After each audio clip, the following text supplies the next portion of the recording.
আমি রান্না করব, ডিম বোনা করব এবং পুঁই শাক ভাজি করব। তো তোমরা আমার ভিডিওর সাথে দেখতে থাকো আমি কিভাবে রান্না করি। তো আসসালামু আলাইকুম, রাহি রাইফা ব্লগ চ্যানেলে আবারও সবাইকে ওয়েলকাম জানাচ্ছি। কেমন আছো সবাই? আশা করি কাছে এবং দূরে যে যেখানে আছো আল্লাহর অশেষ রহমতে তোমরা সবাই ভালো আছো। আমিও আলহামদুলিল্লাহ তোমাদের দোয়া বরাবরের মতো বেশ ভালো আছি। তো আজ আমি আবার নতুন একটু ভিডিও নিয়ে চলে আসলাম তোমাদের মাঝে। তো আশা করছি আমার ভিডিওটি তোমাদের ভালো লাগলে। এগুলো হচ্ছে লেবু, সিলেটের ভাষায় আর একটা নাম আছে ওদের।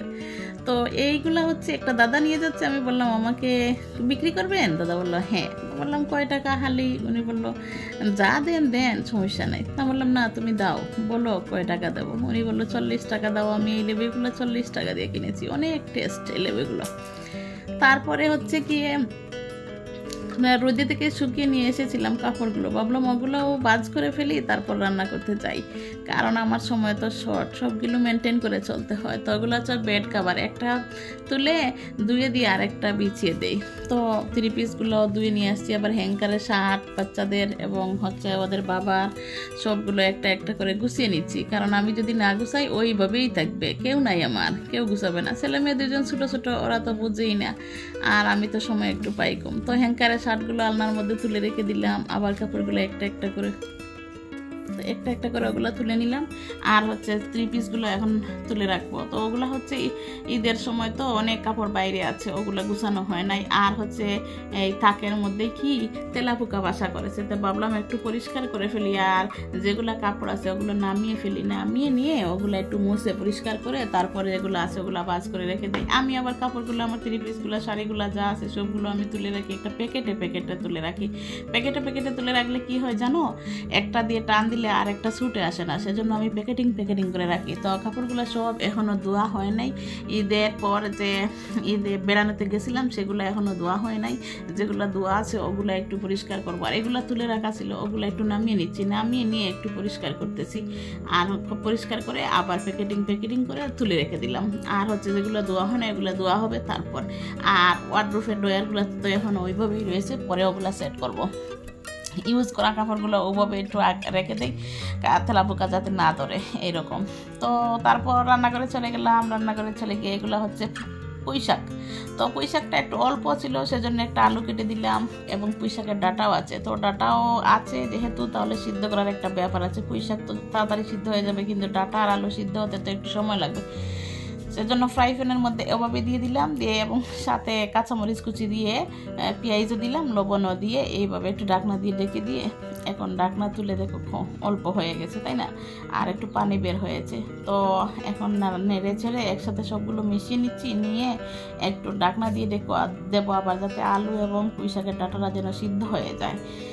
তো আসলে একসাথে একঘেয়েমি খাবার খেতে খেতে ভালো লাগে না, মাছ মাংসগুলো ভালো লাগে না, মাঝে মাঝে একটু বাজি খেলেও ভালো লাগে। আর হচ্ছে শাক দিয়ে মাছ দিয়ে রান্না করে অনেক খেয়েছি, কিন্তু বাজি খাওয়া হয় না। আর এই শাকটা হচ্ছিল অল্প, এগুলো আমার ছাদের থেকে তুলে এনেছিলাম সেই শাকগুলো। তো ভাবলাম একটা আলু দিলে একটু বেশি হয়ে যাবে, আর বাচ্চারা তো খাই না, আমরা 2জন খাবো, অল্প হলেই হয়ে যাবে, সমস্যা নেই। আর এখন দেখো একটু অল্প আঁচ বাড়িয়ে পানিটা শুকিয়ে নিয়েছি, নিয়ে এখন আরেকটা ফ্রাই প্যান বসিয়ে দিয়ে ফ্রাই প্যানের মধ্যে তেল দিয়ে দিলাম। আর এখন হচ্ছে শুকনো মরিচ কেটে দিচ্ছি, যে জাল অনুযায়ী তোমরা দেবা। কেউ হচ্ছে জাল বেশি খাও, কেউ জাল কম খায়, সে অনুযায়ী দিবা। আমার বাচ্চারা খাবে না, আমরা 2জনই খাবো, তাই আমার একটু জাল পছন্দ হয়। আগে কাঁচামরিচও দিয়েছি, এখন আবার শুকনো মরিচটা এরকম কেটে দিয়ে দিচ্ছি। আর তারপর রসুনটা দিয়ে লাল করে ভেজে এই শাক, সিদ্ধ করা শাকটা দিয়ে দিলাম। শাকের মধ্যে কিন্তু বাড়তি পানি দেওয়া লাগবে না, ওই শাকের পানিতেই সিদ্ধ হয়ে যাবে। বাড়তি পানি দিলে যদি পানিটা শুকাইতে শাকটা একেবারে নষ্ট হয়ে যায় এবং হচ্ছে শাকের কালারও চেঞ্জ হয়ে যায়। আবার পানিটা যদি ফেলে দাও তাহলে শাকের ভিটামিন চলে যায়। তো অল্প পানি না দিয়ে শাক, ধুয়ে রাখা শাকটা এইভাবেই সিদ্ধ করে নিবা তোমরা। আমি যেভাবে সিদ্ধ করি, আমরা রান্না তো সবাই পারি, কিন্তু যার প্রসেসিং যেরকম আর কি, আমি এরকম করেই তোমাদেরকে শেয়ার করতেছি আর কি। আর আমরা যারা কন্টেন্ট ক্রিয়েটর, দৈনিক ব্লগ ভিডিও করি, তারা কোথায় কী পাবো সবসময়, সেজন্য যা করি আর কি তোমাদের সাথে তাই তুলে ধরি। তো অলরেডি আমার শাক ভাজা হয়ে গেছে, এখন আমি ডিম বোনা বসিয়ে দেবো। শাক ভাজিটা হয়ে গেছে, এখন একটা ডিমগুলো আগে অফ ক্যামেরায় সিদ্ধ করে নিয়ে সিলে রেখেছি। একটা ডিম একটু নষ্ট হয়ে গেছে। এখন আমি সামান্য তেল দিয়ে, তেলের মধ্যে হলুদ, লবণ, মরিচ 3টো দিয়ে এখন ডিমগুলো আমি একটু ভেজে নেব। ডিম ভাজলে একদম কড়া করে ভাজবো না, কড়া করে ভাজলে শক্ত হয়ে যায়, একটু একটু একটু ভেজে নেবো, না ভাজলেও আবার ডিম বোনা তো হবে না। তো আমি শাক ভাজা দিয়ে খেয়ে নেবো ছেলে এবং মেয়ের জন্য। আর হচ্ছে যেহেতু করলাম তাহলে আমরা কী করবো, আমরাও তো খাবো। ডিম জিনিসটা আসলে ডিমটা দিয়ে আসলে ভাত খাওয়া যায় না, ওগুলো শখের খাবার। আর হচ্ছে তো ডিমগুলো ভেজে নেওয়ার পর ফ্রাই প্যানটাতে ডিমগুলো নামিয়ে আবার বসিয়ে দিলাম ফ্রাই প্যান। তো এখানে দিয়ে দিচ্ছি আদা রসুন এবং পেঁয়াজ বাটা তিনটোই, তো আমার ফ্রিজের মশলা, সেজন্য ডিম ভাজতে যাইয়া চুলাটা ডিম তেল ছিটকে যাইয়া চুলাটা নষ্ট হয়ে গেছিলো, এটা মুছে নিলাম। আমার চুলাটার কিন্তু বয়স হচ্ছে 7 থেকে 8 বছর হয়ে গেছে, কিন্তু আলহামদুলিল্লাহ আমার চুলাটা কত সুন্দর, তাই না? ঝকঝক করতেছে। আসলে যত্ন করলে সব জিনিস ভালো লাগে, ভালো থাকে যত্ন করলে। দেখো আমার মনে হচ্ছে আমার চুলাটা নতুন, কিন্তু আমার চুলাটার বয়স অনেক দিনের, 7 থেকে 8 বছরের মধ্যে, হিসাব করলে আরও বেশি হতে পারে। অনেক দিনের আমার চুলাটা, অনেক আগে 7 থেকে 8 বছর আগে কিনেছিলাম 3150 টাকা দিয়ে। তো আলহামদুলিল্লাহ আমার চুলাটা অনেক সুন্দর রয়েছে। তো ভিডিও দেখতে দেখতে তোমরা যারা এ পর্যায়ে এসে গেছো, আসলে আমি তো ব্লগ ভিডিও করি, তাই না? আমি কোনো রেসিপি চ্যানেল দিচ্ছি না, যা করি তাই তুলে ধরি তোমাদের মধ্যে। ভিডিও দেখতে দেখতে যদি যারা এই পর্যন্ত এসে গেছে সবাইকে অসংখ্য অসংখ্য ধন্যবাদ এবং প্রাণঢাল অভিনন্দন। আর যারা আমার চ্যানেলে আজকে নতুন জয়েন হয়েছো, এখনো সাবস্ক্রাইব করো নাই, তোমরা আমার চ্যানেলটিকে সাবস্ক্রাইব করে বেল বাটন অল চেপে রেখে আমার সাথে থেকে যেতে পারো। আর যারা যারা আমার ভিডিও দেখো, সুন্দর একটা কমেন্ট করিও, যাতে আমি আবার তোমাদের কমেন্ট ধরে আমি আরেক পুনরায় ভিডিও বানাতে পারি। আর যারা আমরা নতুন ক্রিয়েটর, ভিডিওতে আমাদের ঠিকমতো ভিউ হচ্ছে না, তোমরা আমার ভিডিওতে কমেন্ট করে যেও, ভিডিও দেখে আমি তোমাদের ভিডিও পুনরায় দেখে দেবো ইনশাআল্লাহ। এই কয়েকদিন অত বেশি এলোমেলো হয়েছে, কারণ হচ্ছে কি ঈদ ছিল, ঈদে বাড়িতে চলে গেছিলাম, বাড়িতে গেলে নেটওয়ার্ক ঠিকমতো পাই নাই। আর হচ্ছে ঈদে সবাই একসাথে হয়েছি, সে জায়গায় তো আর মোবাইল নিয়ে পড়ে থাকলে হবে না, সেজন্য। তো তোমাদের সাথে কথা বলতে বলতে আমার ডিম বোনাটা অলরেডি হয়ে গেছে।